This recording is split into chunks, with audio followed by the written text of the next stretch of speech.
여러분 안녕하세요. 오늘은 우주와 그 탄생에 관한 우리의 고정관념을 완전히 뒤바꿀지도 모르는 새로운 이론에 대해 알아보겠습니다.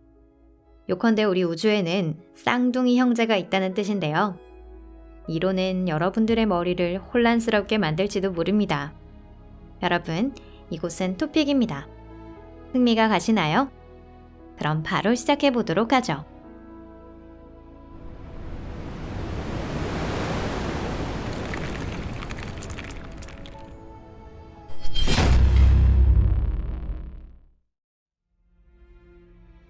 대칭적인 우주.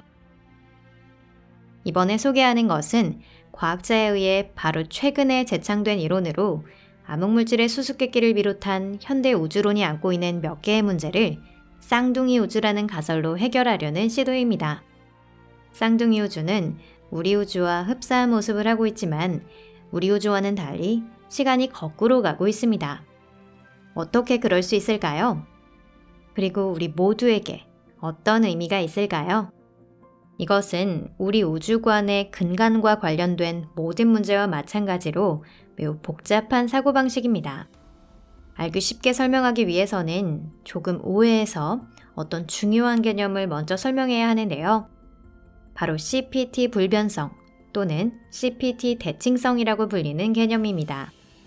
여러분도 아시다시피 이 우주에 존재하는 모든 물질은 서로 상호작용하는 다양한 입자로 구성되어 있습니다.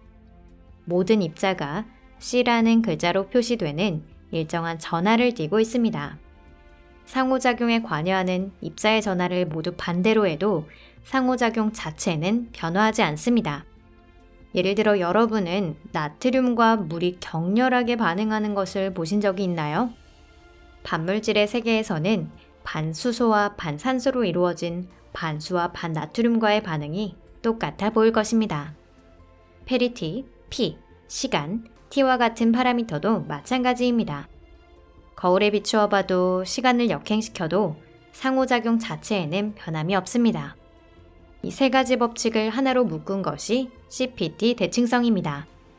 전문가들은 이 대칭성의 무너짐을 한 개의 파라미터마다 관측한 적은 있지만 세 개를 동시에 관측한 적은 한 번도 없었습니다.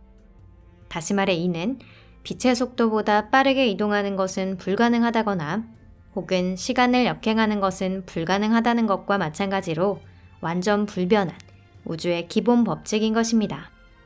최근 출판이 결정된 레이선 보일, 키런 핀, 닐 트록 편저 논문에서는 이 법칙을 확대할 것을 제안하고 있습니다. 그동안 CPT 대칭성은 입자와 장의 상호작용에만 적용되었는데 이 논문의 저자들은 우리 우주 전체에 적용할 것을 제안한 것입니다. 과학자들은 우리 우주가 전체의 절반에 불과하다는 모델을 제창했습니다. 즉, 세 개의 파라미터가 모두 정반대인 쌍둥이 형제에 해당하는 다른 우주가 존재하고 있다는 것이죠.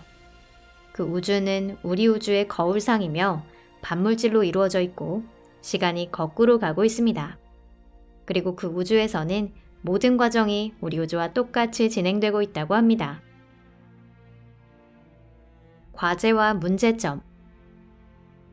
물론 현재 우리는 우주의 탄생에 대해 이전보다 훨씬 많은 것을 알게 되었습니다. 하지만 우주론에는 과학자들이 아직 답을 내놓지 못한 문제들이 여전히 존재하고 있는 것도 사실입니다. 예를 들어 이른바 인플레이션 시대가 그러한데요. 현재 빅뱅설에 이의를 제기하는 전문가는 거의 없습니다. 이 우주 전체가 특이점이라는 무한한 밀도를 가진 믿을 수 없을 정도로 작은 초고온의 쌀 아래서 태어났다는 것에 의심을 품는 사람은 아마 없을 것입니다. 우주는 지금과 같은 모습이 되기까지 여러 시대를 거쳐왔습니다. 우주는 그 초기에 엄청난 속도로 팽창했다고 알려져 있으며 0점 몇 초 만에 우주의 부피는 0이 78개 붙을 정도의 배수로 확대되었다고 알려져 있습니다. 이건 빛의 속도보다 빠르게 이동할 수 있는 건 존재하지 않는다는 가정과 모순되지 않을까요? 네, 모순되지 않습니다. 우주 자체의 시점에서 보면 이는 내측의 공간이 팽창한 것이지 개개의 점은 움직이고 있지 않기 때문입니다. 오므린 풍선에 두 점을 적어 부풀려 보면 대체적인 이미지를 잡을 수 있을 것 같습니다. 점과 점 사이의 거리는 넓어지지만 점 자체가 움직이는 것은 아닙니다. 이러한 전광석화 같은 팽창을 고려한 모델은 인플레이션 모델로 불리며 전문가들 사이에서 널리 받아들여지고 있습니다. 하지만 이 모델에는 많은 문제점이 있는데요. 이는 천문 물리학자가 아닌 이상 이해하기 어렵기 때문에 여기서 자세히 설명하지는 않겠습니다. 과학자들이 제안한 새로운 이론은 인플레이션 시대라는 우주의 초기 팽창기를 완전히 부정했습니다. 새로운 개념에서는 빅뱅의 순간 두 개의 우주가 동시에 발생했다고 하며 그것이 자연스럽게 팽창을 시작해 입자로 채워져 나갔다고 합니다. 오랜 세월 과학자들을 괴롭혀온 문제가 또 하나 더 있는데요. 그것은 바로 암흑물질의 수수께끼. 우주물질의 대부분을 차지하고 그 중력으로 은하를 모아 복잡한 실구조를 만들어 은하 원반 끝의 별들을 가속시키고 있는 물질의 정체는 대체 무엇일까요? 암흑물질의 가장 큰 문제는 다른 물질과 중력으로만 상호작용한다는 것입니다. 따라서 암흑물질을 직접 관측할 수는 없습니다. 망원경이 포착할 수 있는 건 다양한 종류의 방사선뿐인데 암흑물질은 아무것도 방출하지 않습니다. 암흑물질의 성질에 대해 전문가들은 다양한 가설을 제시했습니다. 예를 들어 블랙홀이나 이국적인 천체라는 가능성이나 평행우주의 중력에 의한 작용을 시사하는 설도 있습니다. 또 대칭적인 우주이론은 암흑물질 문제를 해결하는 동시에 중성미자 성질을 둘러싼 영원의 문제에도 해결책을 제시하고 있습니다. 중성미자는 4가지 기본 상호작용 중 약한 상호작용과 중력 상호작용에만 반응하는 특수한 입자로 다양한 신기한 특성을 갖고 있습니다. 특히 중성미자에게 있어 지구는 다른 천체와 마찬가지로 완전히 투명한 존재입니다. 그래서 중성미자는 장애물을 눈치채지 못하고 지구를 그대로 빠져나가는 것입니다. 전문가들 사이에서는 세 종류의 중성미자와 각각 대응하는 세 종류의 반중성미자에 대해서도 알려져 있습니다.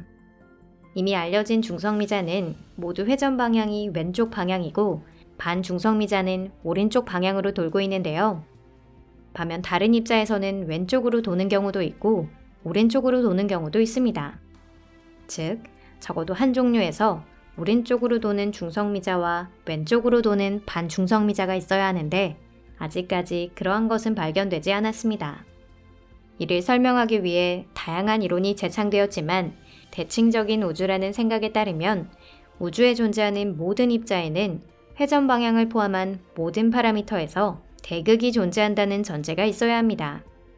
즉, 오른쪽으로 도는 중성미자는 아직 발견되지 않았을 뿐 존재는 하고 있다는 뜻입니다. 그리고 상정되는 특성 중 몇 가지는 암흑물질의 정체가 이러한 미지의 중성미자일 가능성에 대해서도 시사하고 있습니다. 분신을 만날 수 있을까? 자, 이 새로운 가설의 가장 재미있는 부분인 평행우주 이야기로 돌아가 보겠습니다. 이미 말씀드린 대로 평행우주는 우리 우주와 거의 같습니다. 다만 평행우주는 반물질로 구성된 거울상이고 시간이 거꾸로 가고 있을 뿐입니다. 하지만 거기에는 단서가 하나 붙어 있는데요. 시간이 역행하는 건 우리의 기준에 한한 것입니다. 즉, 여러분이 다른 쪽 우주에 있는 자신의 분신을 관측할 수 있다고 한다면 마치 행동을 역재생하고 있는 것처럼 보이는 것입니다. 하지만 그 인물이 보면 거꾸로 가고 있는 것은 여러분입니다. 같은 집을 나와서 다른 방향으로 가는 두 인물을 떠올려 보세요. 어느 인물에게나 집은 뒤에 있고 앞쪽에 목적지가 있습니다. 평행우주의 시간축도 그것과 거의 같습니다. 두 우주의 모두 시작은 빅뱅입니다.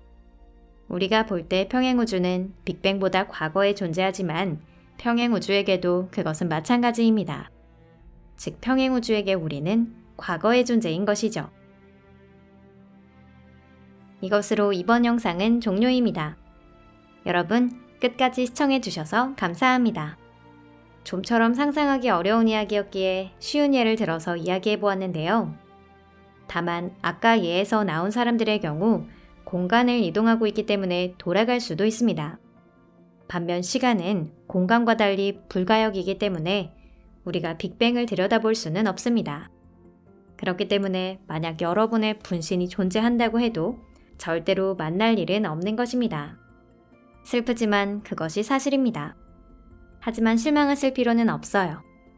이론상으로만 존재하는 거울 우주가 없다 하더라도 우리 우주는 흥미롭고 다양한 것들로 가득 찬 존재니까요. 그럼 잠시 동안 작별입니다. 다음 영상에서 뵐게요. 안녕히 계세요.